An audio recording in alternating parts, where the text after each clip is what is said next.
Hi పిల్లలు. Hi teacher. అందరూ ఎలా ఉన్నారు? ఈ రోజు మనం ఫ్రాక్షన్స్ గురించి చెప్పుకుందాం. ఫ్రాక్షన్స్ మీకు 4th క్లాస్ లో వచ్చింది కదా. ఫ్రాక్షన్ అంటే ఏంటి?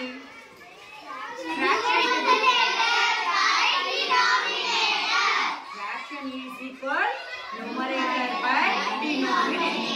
ఈ రోజు మనం టైప్స్ ఆఫ్ ఫ్రాక్షన్స్ అంటే ఫ్రాక్షన్స్ లో రకాల గురించి తెలుసుకోబోతున్నాం. సరే, ఇప్పుడు నేను ఒక ఫ్రాక్షన్స్ రాస్తున్నాను, గమనించండి అమ్మా.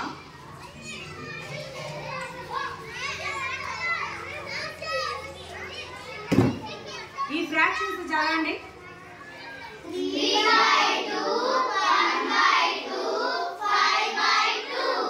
ఈ ఫ్రాక్షన్స్ లో మీరు కామన్ గా ఏం గమనించారు?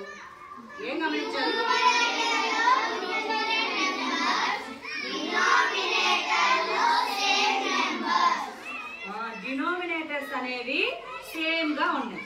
ఇలా ఏ ఫ్రాక్షన్స్ లో అయితే డినోమినేటర్స్ అనేవి సేమ్ గా ఉంటాయో అలాంటి ఫ్రాక్షన్స్ ని లైక్ ఫ్రాక్షన్స్ అని అంటారు. ఏమంటారమ్మా? లైక్ ఫ్రాక్షన్స్ అని అంటారు. అలా కాకుండా ఈ ఫ్రాక్షన్స్ గమనించండి.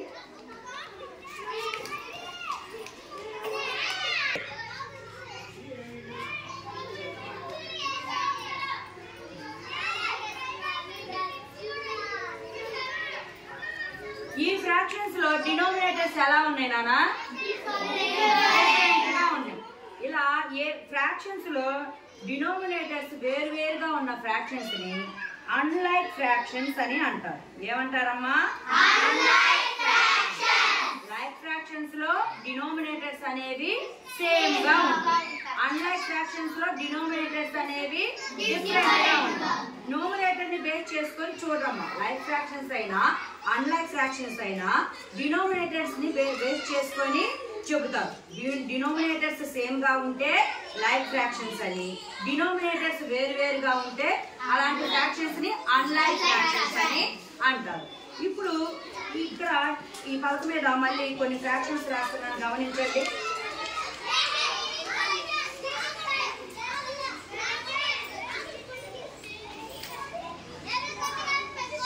ఈ ఫ్రాక్షన్స్ లో న్యూమరేటర్స్ అనేవి డినోమినేటర్స్ కంటే ఎలా ఉన్నాయి? డిఫరెన్స్ ఏముంది?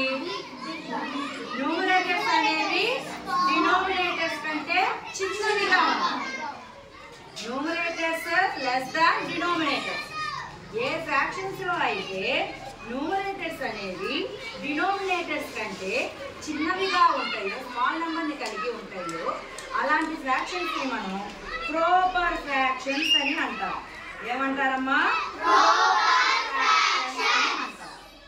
చెప్పండి. Fractions having numerator less than denominator are called proper fractions. A fraction లో అయితే న్యూమరేటర్ అనేది డినోమినేటర్ కంటే చిన్నదిగా ఉంటుందో అలాంటి ఫ్రాక్షన్స్ ని మనం ప్రాపర్ ఫ్రాక్షన్స్ అని అంటాం. గుర్తుపెట్టుకోనమ్మా. ప్రాపర్ ఫ్రాక్షన్ లో న్యూమరేటర్ అనేది డినోమినేటర్ కంటే చిన్నదిగా ఉంటుంది. అలా కాకుండా కొన్ని ఫ్రాక్షన్స్ ఇక్కడ రాస్తున్నామని గమనించండి. ఈ ఫ్రాక్షన్స్ గమనించండి.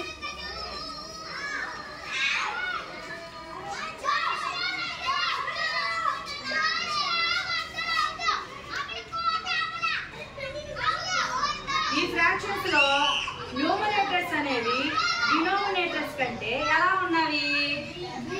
పెద్దదిగా ఉన్నవి. ఈ ఫ్రాక్షన్స్ లో న్యూమరేటర్స్ అనేవి డినోమినేటర్స్ కంటే పెద్దవిగా ఉన్నాయి. ఇలాంటి ఫ్రాక్షన్స్ ని మనం ఇంప్రాపర్ ఫ్రాక్షన్స్ అంటాం. ఏమంటారమ్మా? Improper fractions. Fractions having numerator is greater than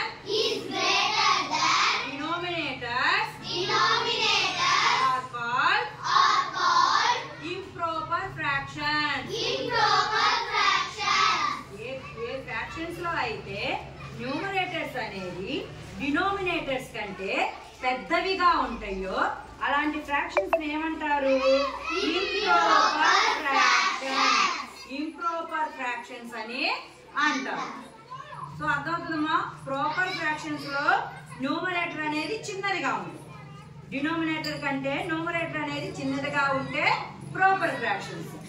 numerator అనేది డినోమినేటర్ కంటే పెద్దదిగా ఉంటే ఇంప్రాపర్ ఫ్రాక్షన్స్ అని అంటారు. అలా కాకుండా ఒక హోల్ నంబర్ పక్కన, హోల్ నంబర్ అంటే ఏంటిది? పూర్ణ సంఖ్య. ఒక హోల్ నంబర్ పక్కన ఏదైనా ఒక ప్రాపర్ ఫ్రాక్షన్ కానీ వచ్చి చేరితే, ఒక హోల్ నంబర్ పక్కన ఏదైనా ఒక ప్రాపర్ ఫ్రాక్షన్ కానీ వచ్చి చేరితే ఈ మొత్తం ఫ్రాక్షన్ ని మనం ఏమంటారో తెలుసా మీకు? మిక్స్డ్ ఫ్రాక్షన్ అని అంటారు. ఏమంటారమ్మా? అర్థమవుతుందా? ఒక హోల్ నెంబర్ మరియు ఒక ప్రాపర్ ఫ్రాక్షన్ కలిసి ఉన్న దానిని ఏమంటారు? మిక్స్డ్ ఫ్రాక్షన్ అని అంటారు. మనకు రకరకాల మిక్స్డ్ ఫ్రాక్షన్స్ ఏవైనా రాసుకోవచ్చు. ఒక హోల్ నెంబర్ కంపల్సరీ, దాని పక్కన ఒక ప్రాపర్ ఫ్రాక్షన్ అనేది రాయాలి. ఇలా మనం ఏమైనా రాసుకోవచ్చు. ఒక హోల్ నెంబర్ అండ్ ఒక ప్రాపర్ ఫ్రాక్షన్ కలిపి రాస్తే ఏమవుతుంది? అలాంటి ఫ్రాక్షన్ ఏమంటాం మనం? అంటాం. అలా కాకుండా ఇప్పుడు చూడండి అమ్మా, ఇక్కడ నేను ఒక సర్కిల్ గీస్తున్నా. ఇప్పుడు దీన్ని నేను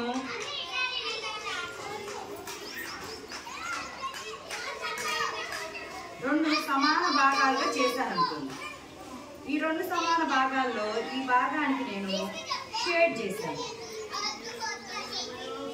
ఇప్పుడు దీనికి మనం ఫ్రాక్షన్ ఎలా రాస్తాం? షేడ్ చేసిన భాగానికి ఫ్రాక్షన్ ఏమి రాస్తాం? 1/2 అని రాస్తాం. రాసాం కదా? ఇప్పుడు ఇదే దీన్నే నేను ఇప్పుడు 4 భాగాలుగా చేశాను.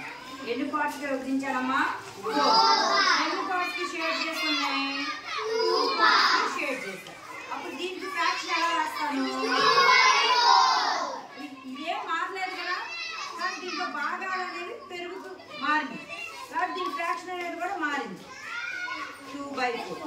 ఇప్పుడు అలా కాదు, దీన్ని 6 భాగాలుగా చేశాను అనుకోండి. ఈ 3 భాగాలకి షేడ్ చేసాను. అప్పుడు దీనికి ఫ్రాక్షన్ ఏమొస్తుంది? 3/6. లేదు, ఇంకో 2 భాగాలు పెంచాక ఇప్పుడు 8 భాగాలే చేశాను. ఈ 8 భాగాలలో ఈ 4 భాగాలకి నేను షేడ్ చేశాను. ఇప్పుడు ఈ పిక్చర్ కి ఫ్రాక్షన్ ఎలా రాస్తాం? ఏం రాస్తామమ్మా? ఇప్పుడు ఇక్కడ ఈ 4 ఫ్రాక్షన్స్ వచ్చినాయి కదా, ఈ ఫ్రాక్షన్స్ యొక్క వాల్యూ అనేది సేమా కాదా? సేమ్. ఎందుకంటే మనం దీన్నే భాగాలుగా షేడ్ చేసుకోవచ్చు. భాగాలుగా షేడ్. ఇది 1/2 భాగాలు. దీన్ని చూడండి, 2 1s are 2 2s are. దాని వాల్యూ ఎంత వచ్చింది? 1/2 వచ్చింది. ఇక్కడ 3 1s are 3 2s are. Value ఎంత వచ్చింది? 1/2. ఇక్కడ 4 1s are 4 4s are. 4 2s are. Value ఎంత? 1/2. సో వీటి మూల విలువ అనేది అన్నిటికీ ఒకటే కదా. ఇలాంటి ఫ్రాక్షన్స్ ని ఈక్వలెంట్ ఫ్రాక్షన్స్ అని అంటారు. ఏమంటారమ్మా? ఈక్వలెంట్ ఫ్రాక్షన్స్ అని అంటారు. దీన్ని ఎలా ఇంకా ఒక భిన్నాన్ని వాటికి సంబంధించిన ఈక్వలెంట్ ఫ్రాక్షన్స్ రాయాలనుకుంటే, ఇప్పుడు 1/3 ఉంది, దీనికి సమానమైన భిన్నాలు రాయాలంటే, ఈక్వలెంట్ ఫ్రాక్షన్స్ రాయాలంటే ఈ ఫ్రాక్షన్ లోని న్యూమరేటర్ ని కానీ డినోమినేటర్ కానీ ఒకే నెంబర్తో గుణించాలి. ఒకే నెంబర్తో గుణించుకుంటూ వెళ్తే వీటి యొక్క ఈక్వలెంట్ ఫ్రాక్షన్స్ అనేవి వస్తూ ఉంటాయి. ఇప్పుడు ఇది 1/3. దీన్ని 2 పెట్టి న్యూమరేటర్ని డినోమినేటర్ని సేమ్ నెంబర్తోనే గుణించాలన్నమాట. గుణించామనుకో ఏమొస్తుంది? 1 2s are 2, 3 2s are 6. ఈ 1/3 తర్వాత 3 పెట్టి చేయండి. 3 పెట్టి చేస్తే ఎంత వస్తుంది? 3 3/9. మళ్ళీ ఈ 1/3ని 4 పెట్టి చేసామనుకోండి 9. మళ్ళీ ఈ 1/3ని 4 పెట్టి చేసామనుకోండి 4/12. ఇప్పుడు ఇవన్నీ కూడా ఏ ఫ్రాక్షన్స్ కిందకు వస్తాయి? అంటే ఒక ఫ్రాక్షన్ కి దానికి సంబంధించిన ఈక్వలెంట్ ఫ్రాక్షన్స్ పొందాలి అంటే న్యూమరేటర్ ని కానీ డినోమినేటర్ కానీ సేమ్ నెంబర్ తో మనం ఏం చేయాలి? మల్టిప్లికేషన్ చేయాలి. అలా మల్టిప్లికేషన్ చేస్తే ఆ ఫ్రాక్షన్ కి సంబంధించిన ఈక్వలెంట్ ఫ్రాక్షన్స్ ని మనం పొందవచ్చు. అర్థమవుతుందమ్మా? ఇలాంటి ఫ్రాక్షన్స్ ఏమంటారు? ఈక్వలెంట్ ఫ్రాక్షన్స్ అంటారు. ఇవి ఒకే వాల్యూని కలిగి ఉంటాయి. ఈక్వలెంట్ ఫ్రాక్షన్స్ అనేవి ఒకే వాల్యూని కలిగి ఉంటాయి. మరి ఇంకో ఫ్రాక్షన్స్ ఉన్నాయి చూడండి.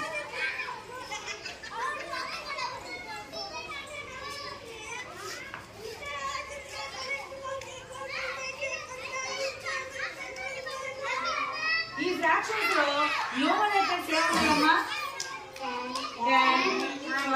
డినోమినేటర్స్ ఏమున్నాయమ్మా? ఇలా డినోమినేటర్స్ అనేవి 10 కానీ 100 కానీ 1000 కానీ 10,000 కానీ ఇలాంటి నంబర్స్ ని డినోమినేటర్స్ గా కలిగి ఉన్న ఫ్రాక్షన్స్ ని డెసిమల్ ఫ్రాక్షన్స్ అని అంటారు. ఏమంటారు? డెసిమల్ ఫ్రాక్షన్స్ అని అంటారు. డెసిమల్ ఫ్రాక్షన్స్ అని ఎలా గుర్తుపెడతాం? ఏదైనా ఒక ఫ్రాక్షన్ ఇచ్చారు, 2 ఫ్రాక్షన్స్ ఇచ్చారు.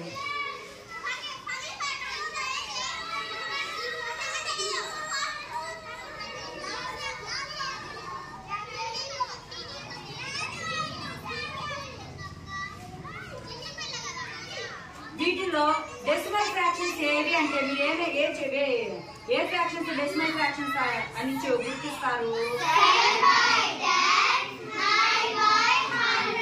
అంటే ఏ ఫ్రాక్షన్స్ లో అయితే డినోమినేటర్ 10 గాని 100 గాని 1000 గాని 10,000 గాని ఇలాంటి నెంబర్స్ ఉంటాయో అలాంటి ఫ్రాక్షన్స్ ని మనం డెసిమల్ ఫ్రాక్షన్స్ అని అంటారు.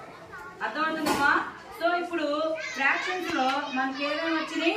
Like fraction, unlike fraction, proper fraction, improper fraction, mixed fraction, equivalent fraction and decimal fraction. చూడండి వాటికి సంబంధించిన ఫ్రాక్షన్స్ 3 గమనించారా? ఇప్పుడు ఒక్కొక్కరు వచ్చి చదువుతారమ్మా. ఫస్ట్ లైక్ ఫ్రాక్షన్స్ చదువుతావా? కొంచెం చదువు.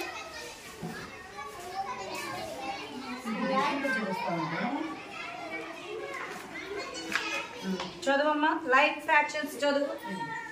ఇక్కడ మీకు చూడమ్మా, ఇది types of fractions. Type of fraction దాని కింద డెఫినేషన్ కూడా ఉంది, మీరు చదవాలి. చదివి ఒక ఎగ్జాంపుల్ చెప్పండి. చదువు. Like fractions. Fractions with same denominator are called like fractions. Example denominator same గా ఉండే 2 ఫ్రాక్షన్స్ చెప్పు. 1/2, 3/2. 1/2, 3/2 ఇవి లైక్ ఫ్రాక్షన్స్ కింద వస్తుంది. అన్లైక్ ఫ్రాక్షన్స్ చదువుతా సనాక్షి. చదువు. Unlike fractions, fractions with different numbers denominator are called unlike fractions. A fractions లో అయితే డినోమినేటర్స్ వేరువేరుగా ఉంటాయో అలాంటి ఫ్రాక్షన్స్ ఏమంటారు? అన్లైక్ ఫ్రాక్షన్స్ అంటారు. Example 2/3, 5/6.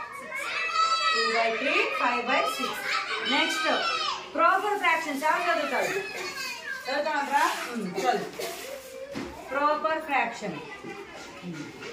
Fraction having number less numerator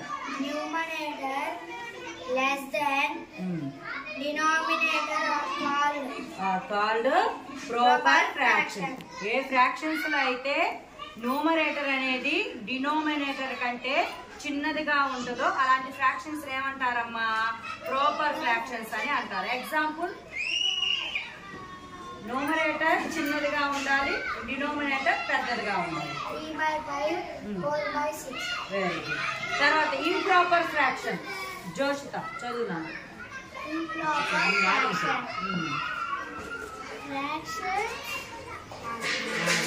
having numerator greater than denominator are called improper fraction.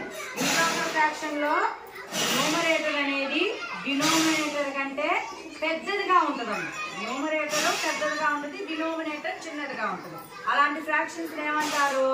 Improper fractions అంటారు. Examples 3 by 2, 1, 6 by 8. 6 by 4, 5.